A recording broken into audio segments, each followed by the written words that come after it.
talk of this first afternoon, for the final talk of this first afternoon session, we have the next speaker, who is Professor Ajay Jasra, who is a professor here based at KAUST. He is the head of Computational Probability Group. So Professor Jasra completed his PhD in 2005 at Imperial College London, for which he then did a number of postdoctoral stints based at Cambridge and Imperial again, before returning to Imperial as an assistant professor. He then moved on to the National University of Singapore as an associate professor, and then finally moved to KAUST in 2019 as a full professor.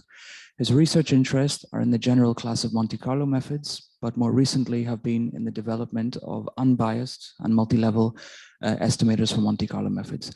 And today he's going to be discussing related to this, so please take it away, Ajay. Thanks very much, Neil, and also to Raoul and the rest of the organization team for inviting me to speak. It's a pleasure to be here. I'm going to give a talk which many of you in KAUST probably have seen before, and I apologize, it's a little bit of a repetition, but I still think it's an interesting piece of work, which is why I'd like to promote it a little bit. So I'll just see what I'm doing wrong. Let me see. Yeah.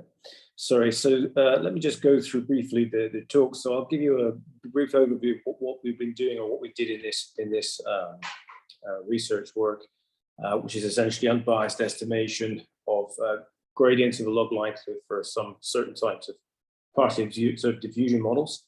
And so I'll tell you a little bit about the model and how perhaps the standard or best known method of unbiased approximation or estimation goes on in the literature. And then I'll tell you something about what we do and how we do it, and give you a summary of this work. So this is a complete work in some sense. It's been under submission for a while, but it's still a complete work, and it's basically an approach for, as I say, partially observed diffusion processes. So you have an unknown or a hidden diffusion process observed discretely in time, and then what you assume in those observations are regular in time, and you assume that you can't work with the diffusion process itself, but you have to time discretize it. Okay, and what we do in this work, as I said just at the beginning, I'm repeating myself already, what we can do in the methodology that we introduce is to obtain unbiased estimates of the gradient of the log likelihood. That is to say, there is an estimator where on average, that is under expectation, you return an estimator which possesses no time discretization bias, even if you can only work with time discretizations. And it's, when would it be interesting? Why is that useful? And it's well, just to say, this method also is useful for general unbiased expectations with respect to laws of smoothers. But in any case, of which the gradient of the log likelihood is a particularly special case. This is interesting. Why? Well, one, sometimes we're really interested in what the model is supposed to be like as a reference solution. So suppose we really wanted to know what the model is without time discretization, or this method we can do that. And it's also very useful in the kind of standard vanilla stochastic gradient algorithms, so which are basically the idea that if I want to find the zeros of the gradient, and my basic algorithm just updates on the basis of an unbiased estimator of the gradient of the log likelihood, then we can basically use that inside those algorithms, and these type of algorithms like unbiased estimates. For those of you who are specialists in stochastic approximation, it's less useful in the case where you do Markovian type dynamics, but that's it. Although we do have a technique for that, you wouldn't need this methodology here. Okay, and it's also very useful for parallel computation purposes, so on, as I go on to explain as we go on. Okay, so let me just tell you a little bit about the model. So as I said, you have a collection of stochastic or parastochastic processes, the YT, so you'll see that this subscript here, so basically I observe time at times 1, 2, 3, 4, just for simplicity. It doesn't have to be unit time, but it's a regular observation. And then we have an unobserved continuous time stochastic process XT. So the process which we consider, although equation 1 is a little bit restrictive, it doesn't actually have to be like this. I'm just going to write that to make it concrete. The observations YT are a functional of the unknown hidden state XT with some noise epsilon t's, which are IID, independent of all other processes. And inside that notation 1, there's an unknown parameter theta which is the thing that ultimately we want to estimate or compute gradients of the log likelihood with respect to. Before we get there, we need to be able to define them all in a little bit more full generality. So here I'm going to take an unobserved continuous time stochastic process, which is a simple diffusion process with diffusion coefficient sigma, which doesn't depend on theta, and I'll talk about that as we go along. And it specifically doesn't depend on theta because of a constraint of a methodology we use to obtain the gradient of the log likelihood, and I'll talk about how you could do it better than that. And then you have a drift, which can depend on the parameter. Okay, so the objective here is what we're going to do is we're going to essentially observe a collection of YT for up to some finite time. Let's say, I think I use capital T later on. And then on the basis of those observations, I want to estimate theta, knowing all the time that I don't know this process xt, and I have to integrate it out somehow. Okay. So just to clarify, just to review, we're going to have a collection of observations. So the natural numbers is going to be a bit excessive. We'll of course truncate that to a finite data set. The model that we've just seen under simple assumptions, certain assumptions give a likelihood, and under some more assumptions, that likelihood will have a collection of at least local maxima, and that's what I want to find for theta. And of course, if I want to maximize something, I'd like to know what it is, and that's what I'm going to tell you about now. So the marginal likelihood, so this is the likelihood function in statistics. So you have observations. So here I'm going to use n as the time parameter, not capital T, sorry for that. And so that's simply, so this is the conditional density of the observations given this stochastic process at discrete times. Okay, so that's a conditional density of observations given the x's. And then what I want to do is to find the marginal likelihood, i.e. the joint density of the observations. Then I want to integrate out the stochastic process as expectations with respect to the law of the diffusion process, only at finite points, right? So there's only a finite number of points here. And there were a few ways to obtain the gradient of the log likelihood. So what we're going to do in this talk is to go with the simplest way of computing it, but also the least flexible. And that's why we cannot deal with the dependence on theta. Now, we do have a formula that you can approximate where the diffusion coefficient does depend on theta. And I'll say something about that maybe quite soon. Okay, so under minimal assumptions, so here now I've changed the time parameter. So there are n observations, and we'll use t, which is a bit more conventional, that one can show very simply by using just simple Jasra change of measure, that the gradient of the log likelihood, so this is the likelihood function, I take the logarithm and I take the gradient with respect to theta, and that can be written as an expectation. So we have some expression here, but necessarily by using this Jasra formula, we get this Radon-Nikodym derivative inside our expectation. So we've changed an expectation on a finite grid, or what we had for the likelihood, into one on the path space, as you can see by the expression down here. This is the expression for this part here.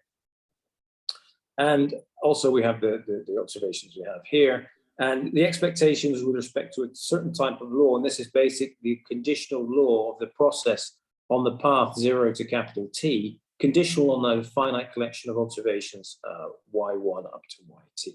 Okay, that's what P sub theta. So for those of you familiar with hidden Markov models, it's like a smoother, but a smoother on path space. Okay, so essentially my job in this talk is now to try and compute this expectation. Okay, and that's nice. Some of you are experts in sensitivities will know that it's probably a little bit easier, or potentially easier, to work with an expectation than to work with the gradient and try to work with finite differences or something like that. And that's what we want to avoid at the beginning. Now, as I said earlier, this approach is restrictive and not necessarily the cleverest thing to do, because you're using a path change of measure, and you don't necessarily need that when you have expectations with respect to these finite dimensional distributions. Okay, so that's why we don't have the sigma dependent on theta. And there are at least two alternatives. One, which is nice in one dimension, is the Lamperti formula, which can be used in this case. And of course, that's not general. And another method we have, and we've written the formula in the paper, and we derived the formula in the paper, which is a method with diffusion bridges. Now that is going to be able to deal with sigma dependent on theta. The methodology required for that particular identity is essentially the same as in this paper, but the analysis of the bias of that approximation is more complicated, which is why I don't talk about that. Okay, so now what am I going to do? Well, what I'm going to do is, in order to try and get at this gradient of the log likelihood, I'm going to suppose, and in fact, in general, this is the case, that I will have to now time discretize my unobserved diffusion process, and I have to assume that I would have to do that for several reasons. Well, first of all, that gradient of the Gersanov change of measure formula, excuse me, here, well, this is intractable typically. There's no way you could compute this analytically. Okay, that's one thing. And the other thing is that typically, if you wanted to work without discretization, the methodology in the literature often says that if you have access to a non-negative and unbiased estimate of the transition density of the unobserved diffusion, then there is a way around all of the business that we're going to talk about here. But typically this is not available. The only methods I know for exact simulation of diffusion processes are either highly effective in low to moderate dimensions, or very low to 1 or 2 dimensions of diffusion, or they have infinite expected cost and are pretty difficult to use and would be completely restrictive, excuse me, for this particular type of application. So we won't be able to use these very nice methodologies which have been around by such authors as Roberts or Bestkos or Blanchet and so on. Okay, so what I'm going to do is to work with the time discretization of this diffusion process. We work with the Euler method. Just simply for simplicity, we could use some other methods, higher order methods, so long as they're simulatable, we could work with them. I'm just going to use Euler, so what I'm going to do is I'm going to break up the interval 0 to capital T into delta L, where delta L is 2 to the minus L small pieces. Okay, and this is this typical transition. I'm using tilde here just to note that this is just a discretized process. Okay, and if we're going to discretize that, we'll also have to be able to, so remember what we're trying to do. Back. What we're trying to do is we're trying to basically now approximate this. And so we'll assume that this can be computed, and typically this can be for many hidden Markov models, but this I won't be able to work with unless I discretize it in some way, and that's exactly what I do here. So I'm going to call this function g tilde L, and all you need to know about this expression is that it's basically a discretized version of the term inside the expectation for which I want to compute expectations with respect to. Okay, so what I'm going to do now is I'm going to say, well, I still have the objective or the hope to get unbiased estimates of the gradient of log likelihood, but I'm going to restrict myself to say I can only work with an approximation thereof, which is this term here. So this is basically the expression. This is a discretized version of that expectation I showed you before, where basically you have the likelihood function here. This is the expectation with respect to the Euler process, and this g theta tilde L is the term that I just told you about in the previous slide. Okay, and it's not important what that expression is, but this is a path. This is a path quantity in the sense that it depends on your discretized grid from basically x0 actually, but although I suppress the dependence here because I suppose x0 isn't known, up to x capital T, and the increments of these points are at order delta L in terms of time.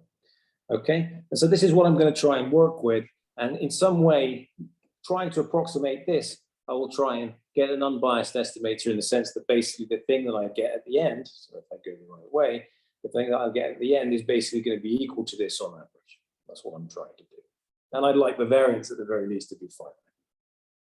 Okay.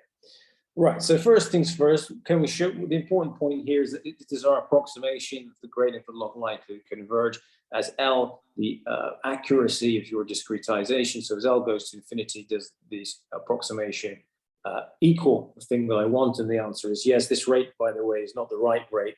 It's order delta L. Anyone who works with the diffusion processes associated with Euler discretizations will know that. But the important point is not the rate. We don't care about the rate for the purposes of this work. So the rates, but what we get is order delta L to the half. It's not important. All it just tells you L grows.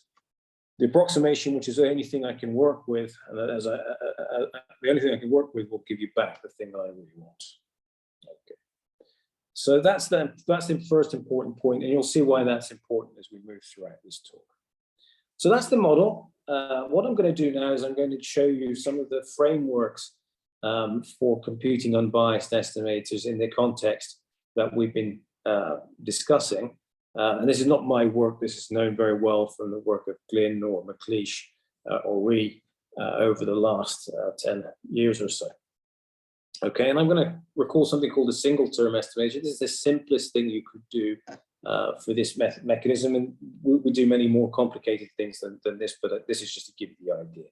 So for now, let's just think about the context which we're going to be interested in. So we have a probability distribution, pi, probability measure, pi on some space x, and we have some bounded function, var phi, okay, real valued. And what I would like to do is to compute the expectation of var phi with respect to pi, and it exists in my context because I'm saying var phi is bounded. The constraint of a bounded function is simply for the easy discussion, you don't necessarily need it. Now, suppose that we can't actually work with this expectation because, for example, it might be an infinite cost, and as I explained in the context of diffusions, is not always feasible in many scenarios. So I'll work with some approximation pi L, var phi L, which is the expectation of some function of var phi L, which is a map from, let's say, x to r, and is also bounded, and pi L, which is some approximation of pi, so that as this parameter L, which I'll suppose is going to be a discrete parameter, this expectation here will converge to this expectation here, okay? And that's exactly the context that we're in our problem, because in our problem, pi plays the role of the posterior distribution of the trajectory of the hidden states conditional on the data, and pi sub L plays the role of the conditional distribution of a finite grid of the hidden diffusion given my observations. Var phi is that functional, var phi was the functional inside the expectation we'd seen before, and var phi L is simply essentially this term here, this one here, okay? So it's the same context, even if this one is simply is a little bit abstract, and the other one is not. Okay. Now let P sub L, sub LL, be a positive probability mass function on these non-negative integers, and for L in the natural numbers, we assume that we have a sequence of random variables xi L, such that in expectation, the expectation of this random variable xi L is equal to this difference, which is the expectation under the probability distribution with discretization level L and functional with discretization level L, and the one at L-1. And when we have the subscript 0, in expectation, we have a random variable xi 0, which is also equal to pi 0 var phi 0. Okay, so this, of course, there's maybe a lot of work to do to get to this type of random variables, but that's what we're going to assume that we're going to have. And I'm going to assume that the generation of this is completely independent of the generation of these things. Okay. Now, just to mention before going further, this is not the only context in which you can achieve unbiased estimation. It's just simply the one I'm going to describe in this talk, and the one I'm going to follow. Okay. So the way this estimator works is if I suppose I generate capital L from this probability mass function L, which gives full support to all possible values in the grid 0, 1, 2, up to infinity. And then for the given L that I simulate from this probability mass function, I generate xi L, and I look at the estimator, which looks like this. Then it turns out this is unbiased, okay, and that is unbiased is a relatively simple property following from these equations 3 and 4. I mean, this calculation is not something I can show you.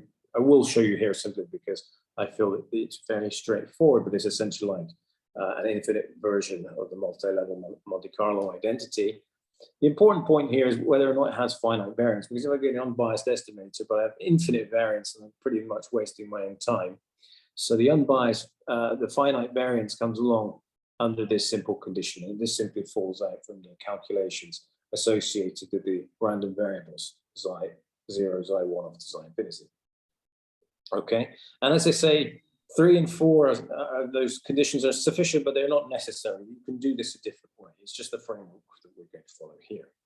The expected cost of this method will depend on how expensive it is to sample xi L as a function of L. And it's expected because, of course, there's a randomization here. In our previous example, or in our example for this particular talk, typically the order of the cost to work with pi L and var phi L is going to be of order 2 to the L. So as L grows, the cost grows, and it grows exponentially fast, in fact, in our case. Okay, So to satisfy this equation 5, you have to be careful. So of course, you've seen many talks of multi-level Monte Carlo in this workshop, and of course there are many experts in the audience, but I'll explain this point anyway. I think it's important. So you could satisfy the equations 3 and 4 sometimes relatively easily. So for example, if I could simulate exactly from pi L, I could evaluate var phi L, and I could sample pi then a potential estimator that falls within the framework 3 and 4 is to sample capital N samples from pi L and independently capital N samples from pi L minus 1. And I could define xi L when L is in the natural numbers like that. And that thing will satisfy, I think, equation 3. And then if it level 0, I just do IID samples from pi 0 and use the standard Monte Carlo estimator at xi 0, then I have the equation 4. Anyway, the key point here is it's fairly simple to show that the expectation of this particular xi L is of order n to the minus 1 when appropriately centered, and you can easily center this estimator and you work with the bias, unless n is a function of L, and you don't really want to do that because it can often give you very bad efficiencies, as I will explain. But the key point here, and as in multi-level Monte Carlo, for example, the work you can see the work of Giles and co-authors, is that you need to produce estimators of these increments where basically the estimator of this one and the estimator of this one has some dependence, and some good dependence in some sense. And I'll try, I think I'm basically going to illuminate that point here. So for example, if I could simulate pairs of samples xi superscript LL minus 1 from a coupling of pi L and pi L minus 1, that is to say that their joint distribution, so in marginally x, this one is distributed according to this, and this one is distributed according to this.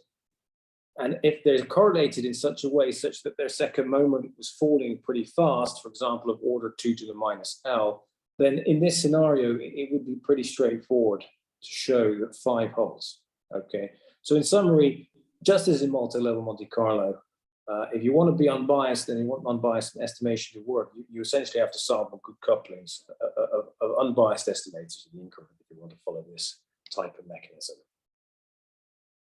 Okay, so just to reconnect to the first part of the talk. So if we write pi sub theta L as a discretized smoother, that's just the joint distribution of all the hidden states from time, well, delta L up to time t. So there's order delta t times delta L to the minus 1 order points in there. And we use GL theta is basically the functional that I described beforehand. Then basically we're exactly, as I said, in the same context of the framework just described. So the problem or the challenge that we have now in our work, if we want to try and combine or use this framework that we've just described, is what we have to be able to get at is good couplings of unbiased estimators of these increments. And that is not an easy thing, as I will try and describe now.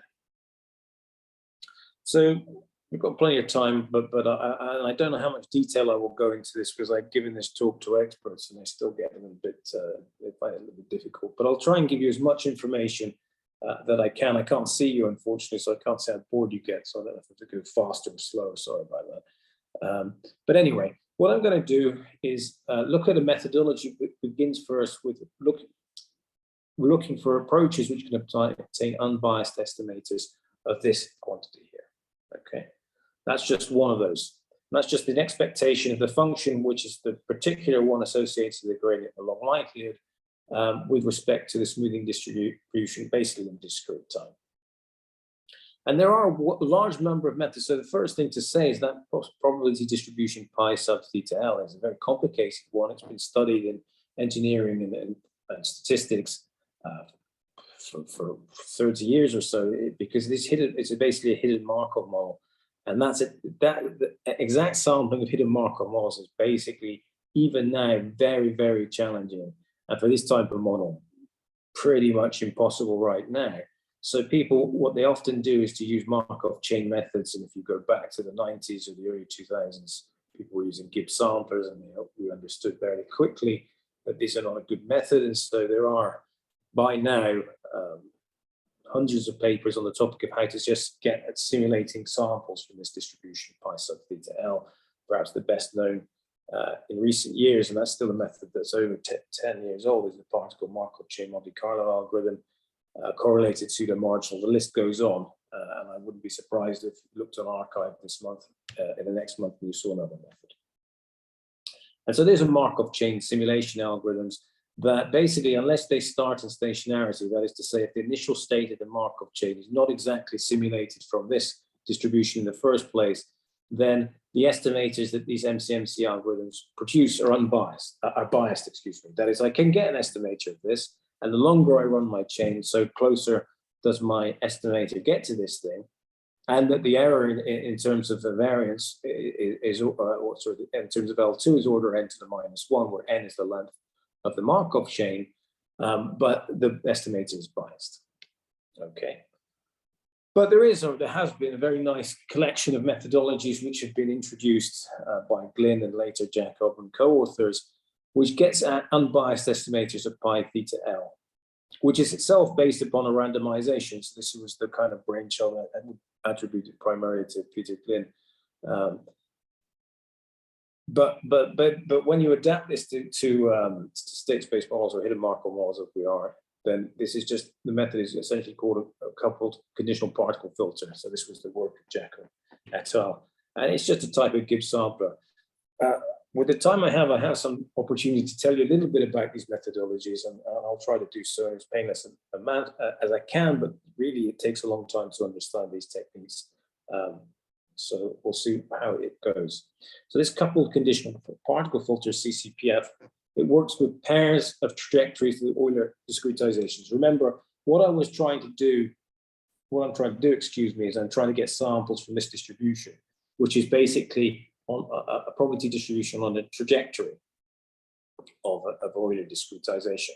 Okay, essentially, you can think of it like that. But this method is going to work with two of them. So I'm going to simulate from a probability distribution, and I'm going to have two of these trajectories. And the way that this algorithm works, it's just a Gibbs sampler. So you're going to work with these two pairs of chains. And one iteration works as follows. So it says, run a couple conditional particle filter, conditional on these trajectories. So the way the Markov chain says is, I've got a pair of trajectories. How do I get my next pair of trajectories? Okay, and I'll try to explain to you very simply. Well, I won't explain it to you simply, but the CCPF is set up essentially that at any given time point, conditional on a pair of trajectories, it's fairly likely, in fact, there's a pretty good chance that the pair of trajectories I take at the next iteration are going to be equal. And if they're ever equal, then the pair of trajectories produced by this algorithm is equal for all time. Okay, so if I have a pair of trajectory XL, so this is basically something, it's a vector of length delta L to the -1 times t. Okay, and I've got a pair of these trajectories. So I've got one trajectory and another trajectory. And if I'm going to introduce the stopping time, which is just the first time they are equal to each other. Here, the subscript is the time parameter of this Markov chain. Okay, then basically under assumptions, this type of estimator here, which I'm not explaining to you how you simulate the process, I'm just saying that it does. And this is of course not the best estimator you can use for this method. It is an unbiased estimator of this thing. Okay, and it's randomized. The method is randomized because basically the time at which I run to get my estimator is a random variable. Okay, so again, I'm not telling you very much about how this works, but basically these are just pairs of trajectories which aren't equal initially. You generate them differently at the beginning, and then basically if you run this to a random time using some fairly elementary operations, you can show that this is an unbiased estimator. In fact, I teach this one in my class in advanced simulation when anyone took that. So the expected cost, it's a random cost method, is delta L. So here the level of discretization is fixed. So delta L to the -1, that comes from the number of points of the discretization, and the expected value of the stopping time. And that's often finite, can be proved to finite under some very simple assumptions. Here I won't tell you what n is, but n is basically part of this coupled conditional particle filter. It's the number of trajectories. So for some reason I didn't tell you very much about that. So what are we going to do now? Well, what we're going to do now is we're armed with the information that we know how to get basically estimators, that estimators I0. So let's quickly review what we're trying to do so that you're clear and that you're not losing me. And basically all I'm trying to do is I'm trying to get this random variable, which I can already do, or at least I claim I do based upon the work of Jacob et al. And then basically here now I want to obtain all of these. So essentially one scheme based upon this abstract method I told you about would be to run this coupled conditional particle filter to get me an unbiased estimator of this one and an unbiased estimator of this one at level L-1 independently. And as we explained earlier, that doesn't work very well because basically you get a very expensive method if you want it to work properly. So now the way is, how can we use this CCPF here and CCPF here and correlate the samples so we get this type of effect, which I stated earlier, like this. That's really what I'm trying to do here. Okay. Now, whether I'll be able to tell you enough information about this is not easy, but this is the main contribution of our work. And to be honest, it took us around 18 months to understand what was the best way to do this. So this is why I very much struggle to summarize this easily in a talk. So the key point is, remember that what that couple conditional particle filter did was Markov chain, which worked with pairs of trajectories at a given level. Now, what this algorithm does is basically going to produce a type of Markov chain, stop Markov chain again, where essentially you have a pair of trajectories at the given level L and a pair of trajectories at level L-1, and all four of these are appropriately correlated so that you get this kind of degradation in variance as the level increases. That's basically all we're trying to do. Now, whether I'm going to tell you about that successfully, I don't know. But I'll try and tell you some ingredients, and hopefully you'll get the message. But if you don't get the message, at least you should understand what we're trying to do in the first place. So the Markov chain is going to work. What I'm going to do is I'm going to take these x's, this is level L, this is level L-1. I'm going to basically run that from coupled Euler. And all that is you just generate a Brownian motion at level L, and you run the Euler dynamics, and then the discretization at level L is formed by essentially using the same Brownian motion, or for example, adding together the Brownian motions at level L to get the Brownian motions at level L-1. Okay, and you do that independently for the tilde chains. Okay, so I have now in my memory in my computer 4 chains. Now I have to run a coupled particle filter conditional on these trajectories. Okay, so let me say a little bit about this. So a coupled particle filter, so I have to run a conditional version of coupled particle filter.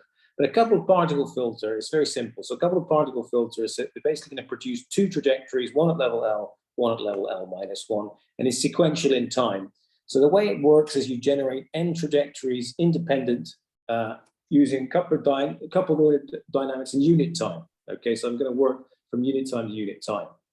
Okay, then what do I do? Well, basically what I'm going to do is I'm going to perform a resampling operation. That's what particle filters do. But I have to make sure that the indices between the levels are appropriately correlated. So if, for example, I was running 4 chains, and you can do this four ways with 4 indices, you can use maximal coupling as a means of resampling. Then that's the way you do it. And then after you do the resampling operation, you do the simulation. So essentially, if you're a little bit lost, or you're doing a sampling and resampling, but you're correlating all of the simulated random variables to make sure that everything's is working well. And this particular mechanism is generated so that you have 4 chains here. The chains at level L are identical. The chains at level L-1 are identical. Okay, it's not a Markov chain mechanism, by the way, it's a coupled particle filter. So the method that we generated or discussed or developed, actually, and it's quite intricate, is essentially the same thing as that algorithm, except you basically feed in four particles, if you like, which are the particles you feed in the 4 chains from the previous iteration of your Markov chain. Okay, and so essentially what I'm trying to say here, and I didn't say it with any details, this scheme, when you run it conditional on these 4 trajectories, has a very good chance of producing trajectories which are equal at level L and L minus 1 respectively.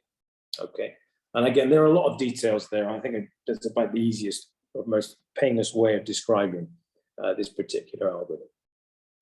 Okay, so the methodology that we produced produces correlated. So essentially, the take-home message, if you didn't follow what I was saying, is that this estimator and this estimator are correlated. Okay, and the estimators that we produce are basically, as you might expect, this is as if I ran, almost as if I ran a couple conditional particle filter at level L. This is almost as if I ran a couple conditional particle filter at level L minus 1. But critically, this estimator and this estimator here are correlated, and they're correlated in a good way. And that's basically the challenge. So the challenge is, how do you make these estimators correlated? And I tried to give you at least some idea of how that's possible. And then, of course, how do you show that this thing is sufficiently small in order that your estimator be unbiased? So the procedure is fairly simple to describe at high level, and obviously not very simple to describe if you want to know the details. It simply works like this. So it's just this Rieglin type or McLeish type method. You generate L from this probability distribution on the levels of discretization. That's positive probability mass function. If L is equal 0, so L equals 0, you can normally don't start at level 0, but I'm just using that as an illustration. So if it's level 0, you just run this methodology called the couple conditional particle filter, which I didn't tell you very much about. But again, it's not so important. And then this is your estimator of the gradient of the model likelihood. Otherwise, you're going to run this mechanism, which I described to you just a moment ago, for the pair of levels L and L minus 1, and you're going to return this thing here, where this variable xi L is this thing that I described to you briefly in the previous slide. Now, of course, what you typically do is you can run this mechanism in this first bullet point many times in parallel. So it's embarrassingly parallel, and that if you like, you can run this m times in parallel. So this is like IID sampling, although of course you're not doing anything like IID sampling, it's a bit cheating, but it's very embarrassingly parallel, and that gives you a potentially unbiased estimator. In fact, that was really the hard work, is proving this thing is unbiased. But the point is that it's possibly unbiased. So the main point, or the main contribution that I gave to this particular work is, how did I show that this thing was unbiased at finite variance? Well, essentially it all boils down to working and showing that 5 is that those increments, or the estimates of the increments of the expectations, are sufficiently correlated as the number of levels increases. Okay, and that's not such an easy task, because for any of you who are specialists in multi-level Monte Carlo, and there are many of you in the audience, typically you have something at level L and you have something at level L minus 1, and I used a correlation in my simulation. So the thing that perhaps were best known, or is best known in the literature, is in the case of diffusion processes with the same Brownian motion. But this is even much, much more complicated here, because this is generated by a type of particle filter. This is generated by a particle filter. This thing is a random time, which may be different from this random time. It's really not a very easy thing to analyze. If you have time one day to look at the draft, which is going to be published one day, you'll see that there are about 20 pages of calculations just to basically establish that equation 5 holds under some assumptions which are not well, they're not super silly, but they're not super weak either. Now, the theorem that we proved says that you can find a distribution P of L, and that distribution P of L, it can be found in the paper really clear. Actually, we didn't do anything too fancy there, such that the estimator, which I've just described to you, is unbiased, okay, and it has finite variance. Okay, this is roughly what it means. So it's unbiased and a finite variance for not for every P of L. We know what PLs this theorem works for. I'm not telling you what there is here, but we know which ones they are. Unfortunately, one of the artifacts of the analysis is, it's not just the analysis, it's actually pretty much true, is the expected cost is infinite. Now, this really holds for 2 reasons. One is, from the beginning, we're using a simple first order Euler discretization. So if you could work with a higher order discretization, this will help solve this issue. The other issue actually is come about by the way we do the coupled resampling mechanism. So, for example, Raoul and Eric, who are hopefully in the audience, know that essentially this maximal coupling that we used in this article and also in an old paper of Cody Law and I's, you lose a rate in the level of the strong the level of the strong error. So essentially, it's not a very good mechanism for preserving the strong error rate of diffusion processes. And so if you can come up with a better mechanism, and there are some in the literature, one of which we have worked on with Raoul and Eric using the Wasserstein metric, it works very well in one dimension, could also alleviate this issue of infinite expected cost. However, even then, you can prove that with very arbitrarily high probability, the cost is finite. So the variance is infinite, but with probability arbitrarily high, the cost is finite, which is at least very positive. It seems like I've come in very quickly. I did try to go slowly as I could. There are lots, before I finish, there were a lot of, I think, convincing simulations in the draft. They were done by Jeremy Heng and Jeremy Hossin, my two co-authors on the paper, and they produced an R package as well. So if you're interested in how this methodology works in practice, you can just play around with the code yourself. The results should be highly reproducible. And we produced what I think is some interesting numerical results and some kind of important or competitive type of numerical examples. That's all I had for you today. I'm sorry it's gotten a bit short. Thank you for your attention.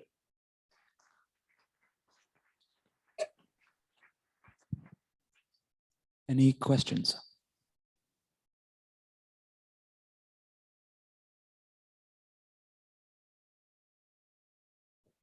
Okay, I have a quick question, AJ. I just wanted to ask, if you wanted to extend the work that you've done to the case where the diffusion coefficient depends on the parameter, how difficult is this? Methodologically, it's not that difficult. You still have this kind of coupled conditional particle filter. The only difference is that the identity that you have to work with has a kind of strange looking formula, because it's like it's basically an expectation with respect to a diffusion on path space. So as an application to actually apply the algorithm, it's not difficult. What is difficult, and we haven't done it yet, is to actually analyze the bias of the approximation. And we don't know, or we haven't done it.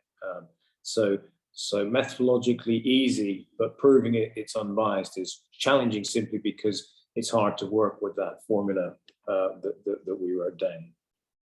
Okay, thanks. Hello, AJ. Thanks for the talk. Hey, Raoul. Thank you.